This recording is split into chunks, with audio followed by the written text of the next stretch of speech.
This video deals with enchantment in therapy, but before that I'll just briefly mention stage hypnosis. Stage hypnotists are harmless. Many years ago they gave hypnotism a bad name by offensive practices such as sewing the subject's lips together under hypnotic amnesia. This sort of thing does not happen today. Today's stage hypnotists are highly skilled professionalists, and although they may make you quack like a duck or think your pants are on fire, it's just a show. Apart from embarrassment, you're only up for the admission price. And they are honest in what they do. They tell you they're going to put you into a trance. They use an unconcealed or largely unconcealed formula, and they are careful to terminate the trance at the end of the show. Stage hypnotists are instructive. If you haven't gone to a stage hypnosis show, I strongly recommend you do so, because the stage hypnotists are using a lot of the techniques used by salespeople and others who, though not professional hypnotists, have picked up or been taught methods of enchantment.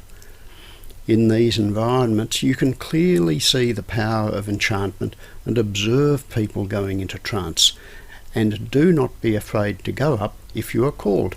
It is a way of experiencing trance firsthand, which can help you to realise when you are becoming enchanted. How do you recognise you're under an enchantment? It's a good thing if you experience enchantment, so you can recognise it if you're going into trance or being put into trance. If you're in an unwanted enchantment, the first thing you need to know to get out of it is that you're in it. If you do not even know you're under an enchantment, how are you going to get out of it?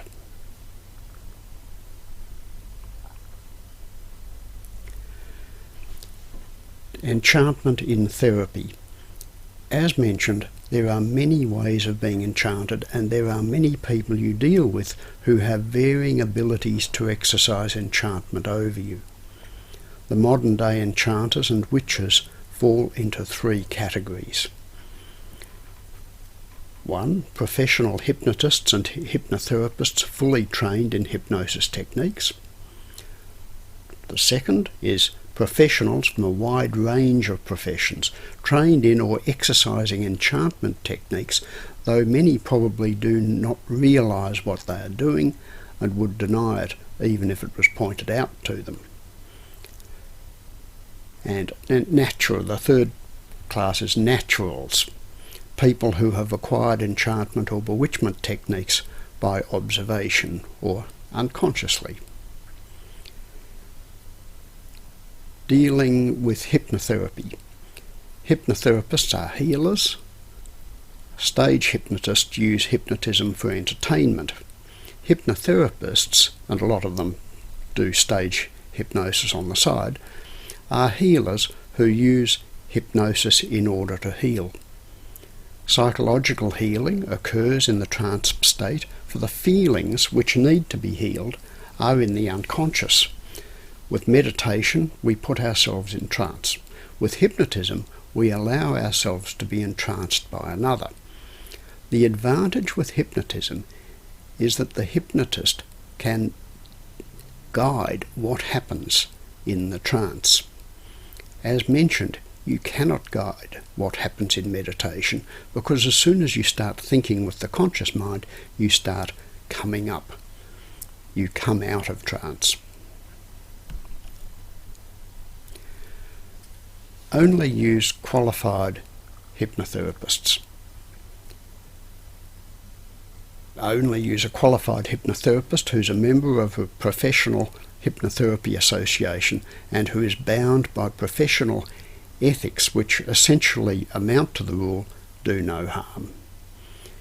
If you're going to go to a hypnotherapist, it's important you feel comfortable with the hypnotherapist and that he or she feels comfortable with you. For example, I will not work with a smoker because both my parents suffered severe ill health from smoking. I just would not feel comfortable treating a smoker because of my own unconscious anger arising out of my parents' suffering. A hypnotherapist should only work with a client if the hypnotherapist can feel unqualified empathy towards that client, because so much is going on at the unconscious level. Also, if you go to a hypnotherapist and that hypnotherapist does not resolve your issue, try others.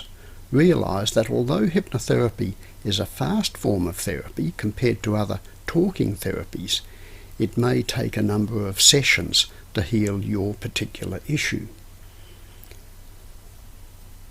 There are broadly two schools of hypnotherapy. Members of the classical school, which I follow, use a formal induction. This includes obtaining the client's consent to being hypnotised and a clear formal induction process, sitting in a lay-back chair, relaxing, direct commands, eye closure, and so forth. There is another school called the Ericksonian school, which uses a form of conversational or covert hypnosis.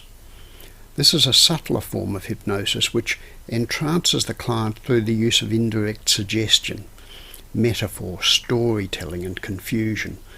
I should point out here that you do not have to have your eyes closed or be relaxed to be entranced.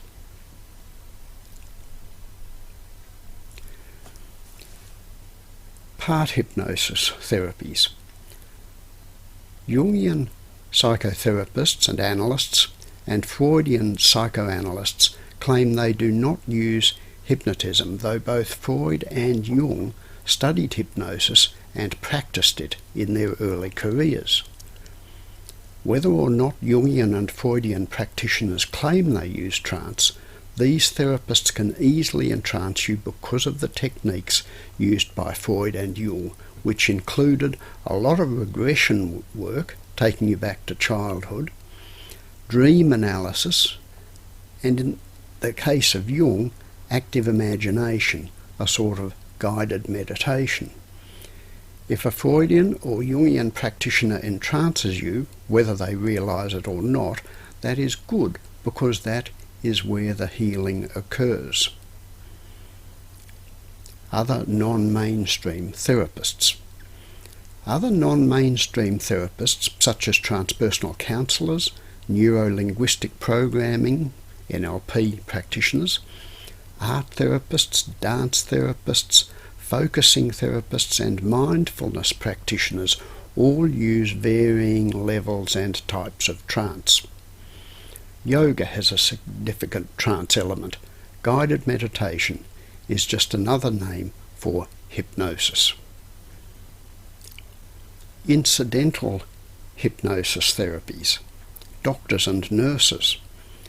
Doctors and nurses use entrancement, though they are only partly aware of it.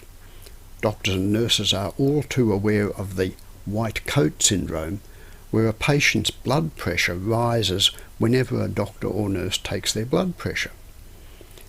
When you're in a state of fright or anxiety, not only can your blood pressure rise, but a statement made by a medical professional can go straight through to the unconscious as a hypnotic command.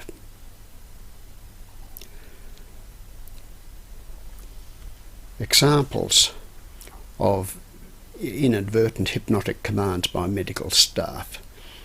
A pregnant woman had completed a hypnobirthing course so she could go into a trance during her labour and give birth without pain. Hypnobirthing, as I think I've already mentioned, is an ingenious hypnotic technique employing a post-hypnotic suggestion which is activated and deepened by the contractions. The mother was delivering the baby painlessly when a nurse looked at her and exclaimed, "You must be in pain," whereupon the mother started feeling intense pain. The mother was in trance and the nurse gave her a command, which the unconscious acted on. This raises the point that if you have been to a hypnotherapist, be very careful who you talk to for the rest of the day, because the trance can persist. It is important to leave the session undisturbed until you have slept overnight, which enables the mind to integrate the session fully. In another case, recounted in a book, The Rainbow Machine by Andrew T. Austin, an anxious woman with a cancerous growth near her ear was told by her surgeon before her operation she would have a partly paralysed face or be dead in 10 years. The surgeon operated and was able to avoid any paralysis, but the patient fell into a deep depression a few weeks before the elapse of 10 years. Austin realised the patient's unconscious had decided that, because the woman had not suffered facial paralysis, she would die in 10 years. He addressed the fear of death, but immediately the patient's face became paralysed, and this had to be undone by a further hypnotic session. As Austin commented, the unconscious was executing the second branch of the instruction. This example also demonstrates how a post-hypnotic suggestion can activate after a considerable period of time, in this case 10 years. Positive suggestion. You have no doubt heard of the placebo effect. Positive suggestion is related to this. If a doctor gives someone a medicine and praises the efficacy of the medicine, it has a better chance of healing the patient than if the doctor had said nothing. This was discovered by a French doctor, Émile Coué, an early hypnotherapist. The nocebo effect. The nocebo effect is the opposite of the placebo effect, and the medical profession is aware of this too. The nocebo effect places doctors in a dilemma over whether or not they should advise a client of possible side effects of a drug they are prescribing. Telling the patient of the possible side effects increases the risk of the side effects manifesting. So be careful when dealing with doctors and nurses, and try and keep calm and positive, and do not let any negative or careless instructions pass through to the unconscious.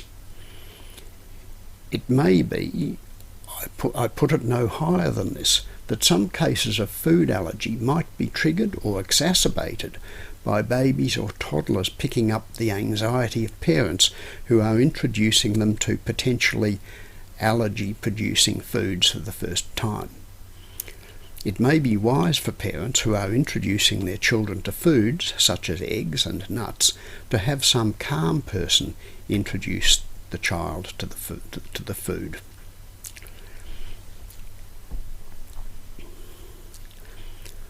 Spontaneous trance during therapy.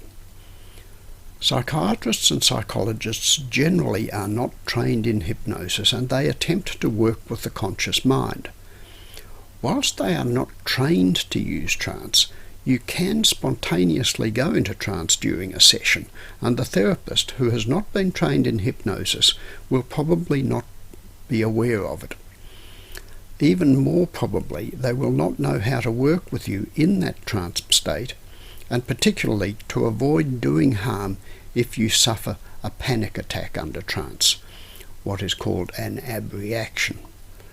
On the bright side, if you are being treated by one of these therapists and go into trance, you may very well do your own work and heal yourself. If you go to a psychologist or psychoanalyst and are not getting anywhere, try putting yourself in a trance during the sessions. This is done by relaxing and focusing inward, as one does with meditation. Thank you for listening.